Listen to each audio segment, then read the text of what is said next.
Some stories begin with a disaster, but the real disaster is realizing that everything you've experienced until that moment wasn't real.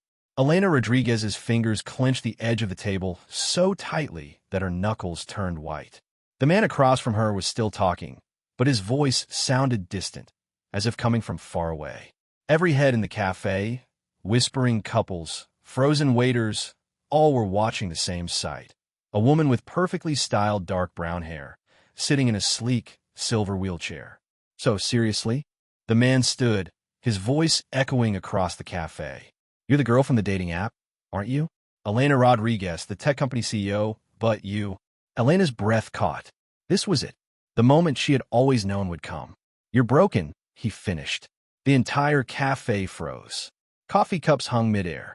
Conversation stopped. Someone raised their phone. Elena sat up straight, shoulders squared. Something inside her was breaking, yet her face remained composed.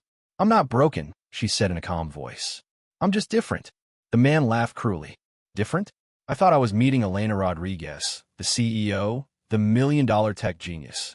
Not a pitiful case. And that's when everyone understood who she really was. Whispers began. Phones turned toward her. Is it really her? Someone murmured. Elena stayed still. Her blazer was perfectly tailored, her hair flawless, the image of a powerful executive. But in that moment, she felt like the wounded 16-year-old girl she once was. She reached for her bag. She would leave alone. Again. Then a calm, determined voice spoke. Enough of this. All heads turned. A tall man, broad-shouldered, wearing a worn denim jacket and dusty work boots, approached Elena quietly. His hand gently touched the back of her wheelchair. Before continuing, leave a comment about where you live and don't forget to subscribe to Wealth Stories. Ready? He asked softly. Elena blinked. Was this a joke? But there was no pity, no judgment in his eyes. Only calm. She nodded slightly. He turned to the man who had insulted her. She deserves far better than you. Then he gently pushed the wheelchair toward the door.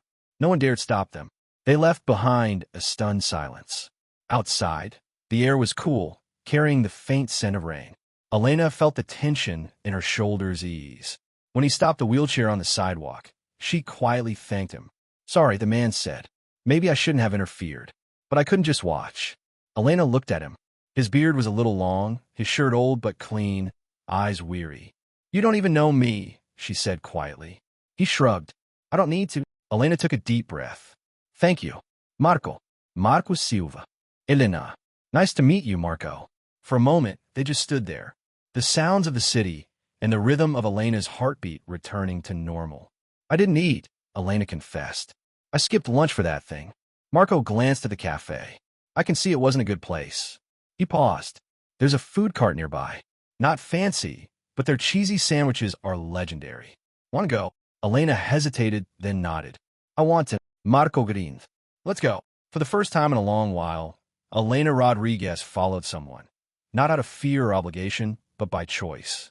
Because sometimes healing begins with a disaster. And sometimes the right person enters just when the world has turned its back. The evening breeze carried the scent of rain-soaked asphalt. Elena moved slowly down the quiet street, Marco walking beside her, hands in his jacket pockets, matching her pace without rushing. Did you eat before I got here? Marco asked carefully. Elena shook her head, a faint smile on her lips. Not much chance. He chuckled softly. I guessed as much. A few blocks ahead is a street vendor. Plastic chairs, paper plates, but amazing grilled meat. Want to try? Elena's instinct was to refuse. Years of private dining rooms, curated menus, and the weight of expectations had conditioned her. Street food had been untouched territory. But Marco's voice, warm, non-pressuring, stopped her. Sure, she said. Good, he replied with a big smile. Because I was already heading there. They turned the corner and found a humble food stall lit by yellow bulbs. The scent of garlic, soy sauce, and grilled meat filled the air. Families sat on mismatched stools, laughter and clinking bottles drifting through the night. Elena felt strangely both foreign and at home. Marco ordered for both of them, 2 skewers, fried dumplings, and a bottled water. When the plates arrived, the clumsy waiter tipped over the sauce, splashing it onto Elena's shoe and ankle. Elena froze. Her face flushed. Exactly the kind of accident she feared, the kind that highlighted her wheelchair, her difference, her inability to move quickly. She expected the waiter's awkward apology, Marco's uncomfortable silence. Instead, Marco quietly pulled a folded cloth from his jacket, the kind mechanics always carry. "Hold still," he murmured before Elena could protest. Marco knelt, carefully wiping the sauce off her leather shoe. Then, as if it were the most natural thing in the world, he gently lifted her foot and placed it back on the wheelchair's footrest. No hesitation, no pity, pure care and respect. Elena's breath caught. No one had ever touched her like that before.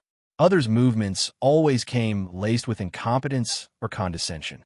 But Marco's touch was different. Solid, practical, gentle. Tears welled in her eyes. She tried to keep her age hidden. "There," Marco said as he straightened. Like old times, Elena opened her mouth, then closed it, unsure which words could carry the weight of her gratitude. "Thank you," she whispered. He shrugged. "Just the sauce." "No," Elena said, this time stronger. "It wasn't." Her eyes met his across the small table. For a moment, the cafe's chatter, the sizzle of the grill, the clatter of chopsticks, all disappeared. Elena saw something she hadn't expected, a man looking at her without agenda or judgment. For the first time in years, she was seen for who she truly was, not defined by what she'd lost, but by who she was. Marco broke the silence with a smile, pointing to the skewers. "Eat before it gets cold. Trust me, this kind of food doesn't wait." Elena smiled softly, a sound she didn't recognize in herself. She took a bite, and the flavors, garlic, ginger, smoky grill, spread through her. This wasn't just food. It was freedom.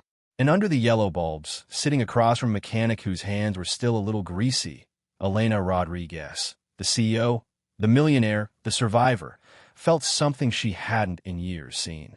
True healing begins when someone sees you for who you are, not for your achievements, limitations, or status. Vulnerability is strength, and allowing yourself to be seen, even in moments of weakness, opens the door to authentic connections. Love and support often come from unexpected places, reminding us that the right people arrive at the right moment. Life's greatest lessons are often found in simplicity. Quiet walks, shared silences, or small gestures can carry extraordinary meaning. Courage isn't always loud or dramatic. Quietly asserting your desires, independence, and boundaries reflects inner bravery.